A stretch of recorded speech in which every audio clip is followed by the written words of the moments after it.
លូកាជំពូកទី12ខ25ដល់ខ27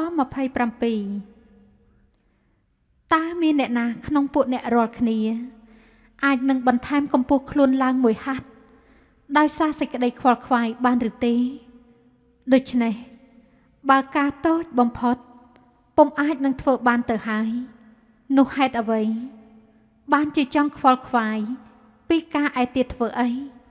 ចូលពិចារណាពីផ្កាឈូកដែរដែលវាដុះតើមានសភាពដូចម្ដេចវាមិនដែលនឿយធ្វើការងារឬស្រាវរវៃទេប៉ុន្តែខ្ញុំប្រាប់អ្នករាល់គ្នាថា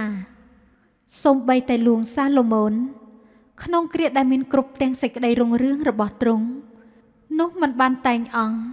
ដូចជាផ្កាមួយនោះផង